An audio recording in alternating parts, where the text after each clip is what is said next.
A reportagem investigativa de hoje trata de uma denúncia grave. A caça ao javali virou um pretexto para grupos se armarem, inclusive com fuzis.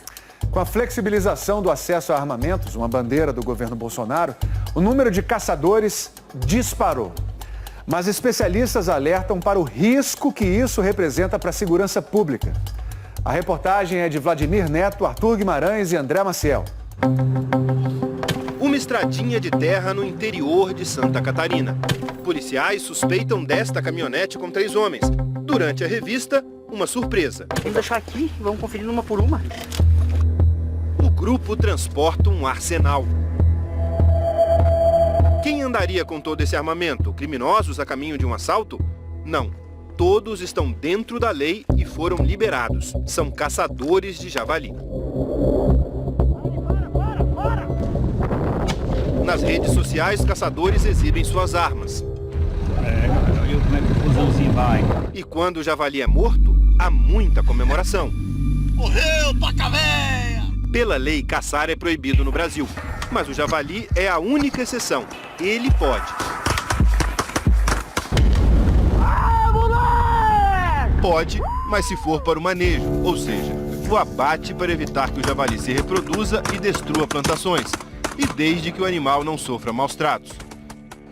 Mas em 2 meses de investigação jornalística, o Fantástico descobriu uma realidade bem diferente e de alto risco. O javali veio assegurar o direito de uso de armas para nós.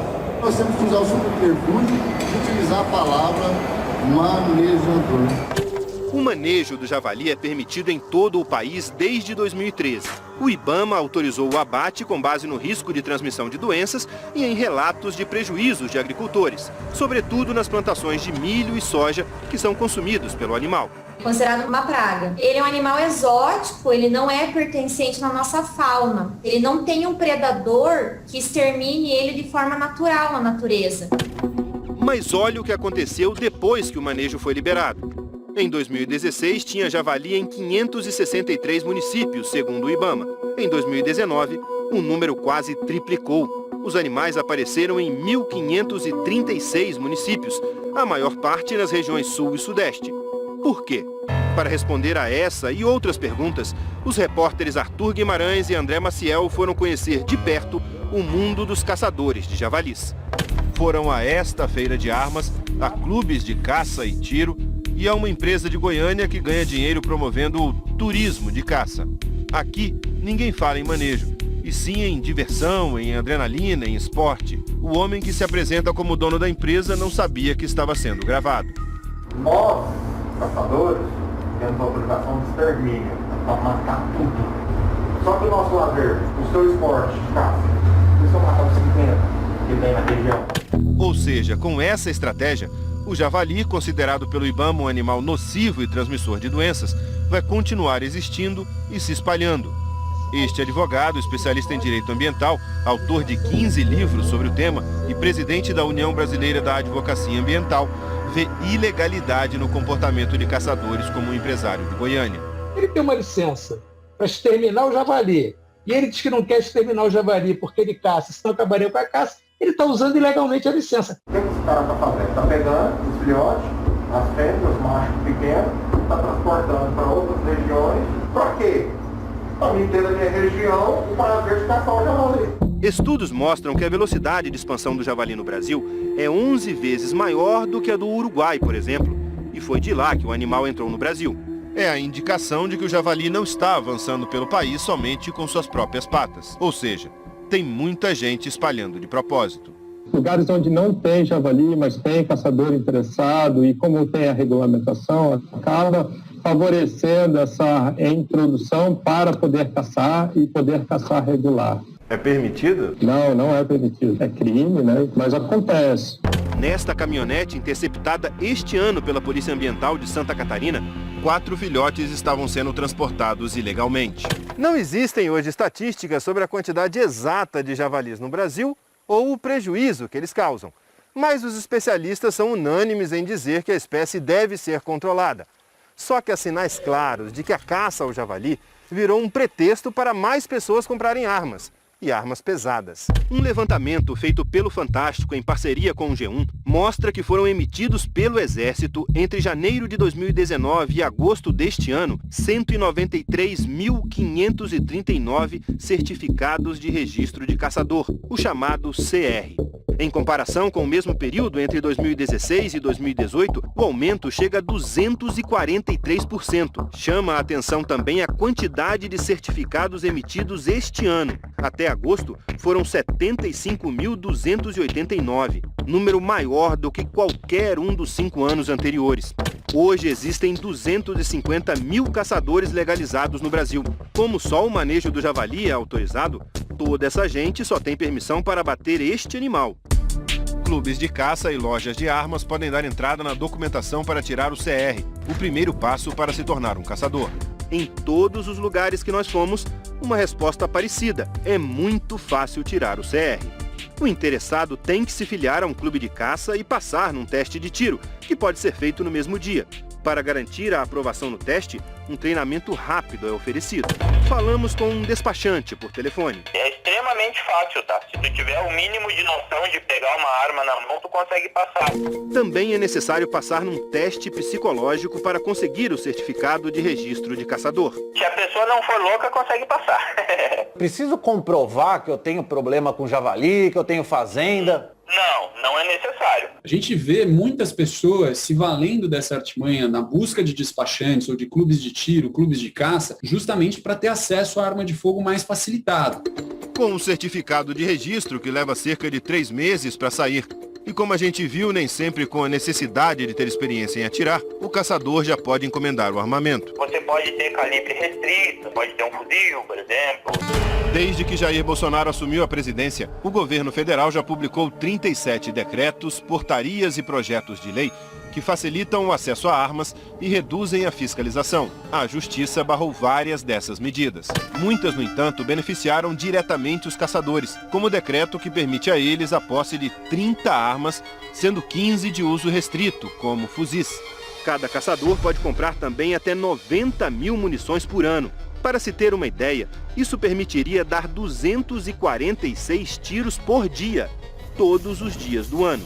Haja javali para que todos esses tiros sejam gastos com esse manejo. É mais uma razão para essa atividade ser bem regulada e bem fiscalizada, coisa que hoje nós sabemos que não acontece. Antes de ir atrás do javali, o caçador também precisa do certificado de registro das armas de fogo e de autorizações do IBAMA e do dono da fazenda que estaria tendo prejuízo por causa do animal. Com a guia de tráfego, outro documento expedido pelo Exército, o caçador fica liberado para transportar armas e munições até os locais de manejo. Você pode ir do Rio Grande do Norte até aqui no Rio Grande do Sul. Onde você tiver javali, você pode ir, não tem problema nenhum. Um kit que inclui documentação, viagem, cachorro, roupas temáticas, armamentos e munição chega a custar R$100 mil.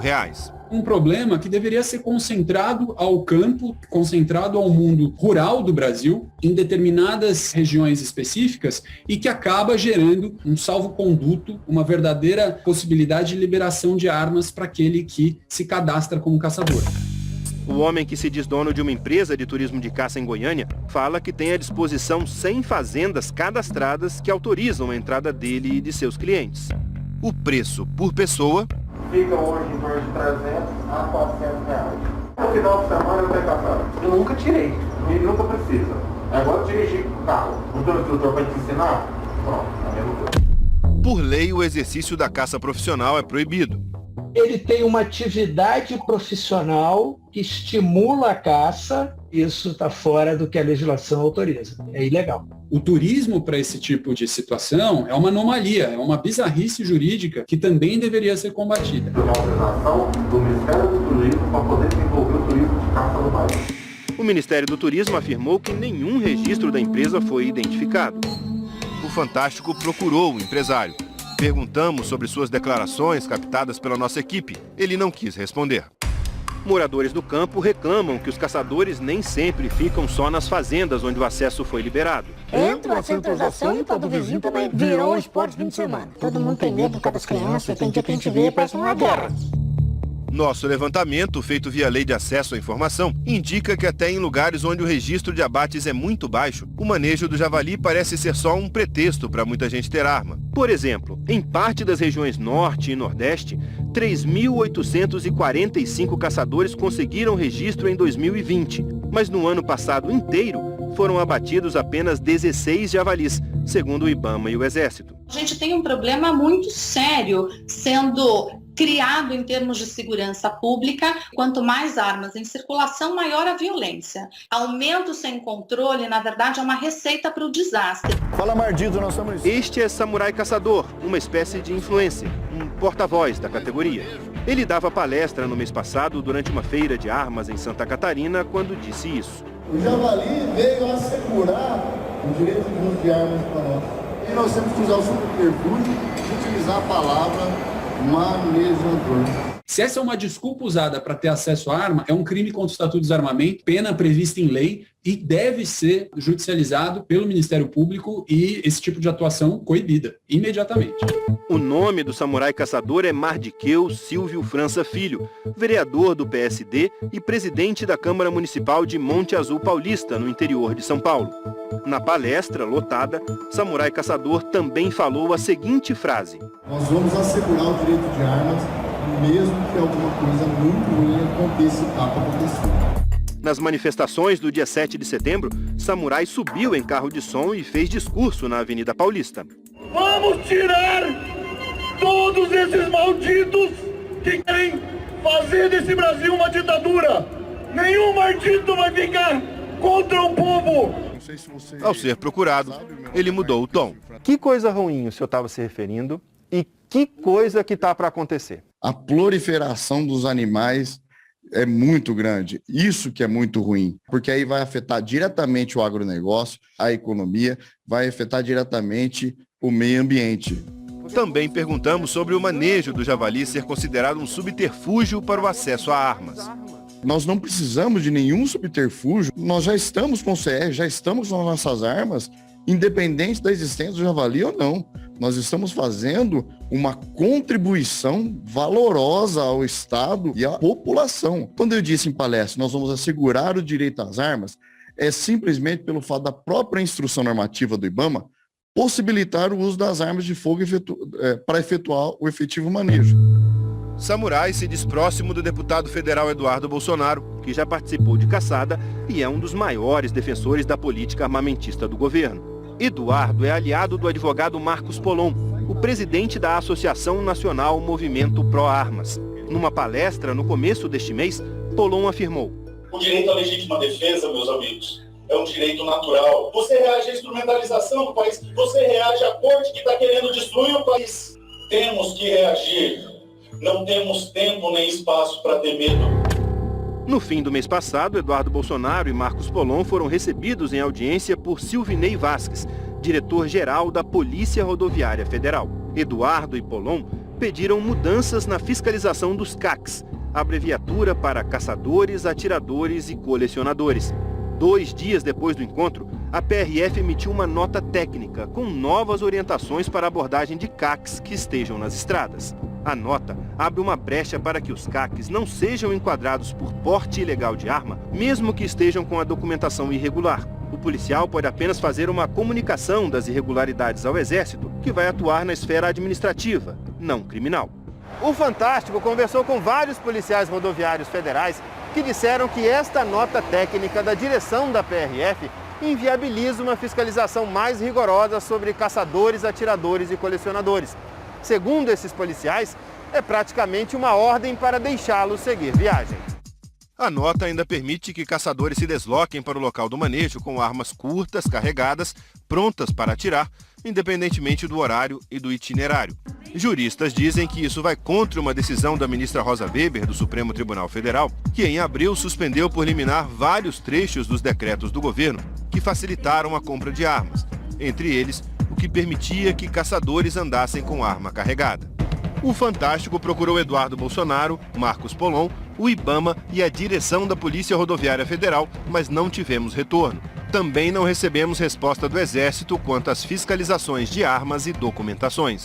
Ao todo, existem hoje mais de 670 mil armas registradas nas mãos dos CACs. Esse tipo de facilitação dos CACs pode acabar gerando grupos armados, paramilitares, fortemente armados no Brasil? Se abre a perspectiva de que isso aconteça. A gente tem, de fato, uma preocupação muito grande em relação à quantidade de armas e, efetivamente, quem são esses grupos que estão se armando. Os caçadores, que deveriam só fazer o manejo do javali, têm 70.821 armas ao todo. Mais de 60 mil são espingardas, carabinas ou fuzis. Vamos imaginar um dia em que o javali não seja mais um problema no Brasil. O Exército vai recolher essa arma, vai retirar a licença dessas pessoas, ou seja, o Brasil vai criando situações que acaba sendo muito difícil voltar atrás.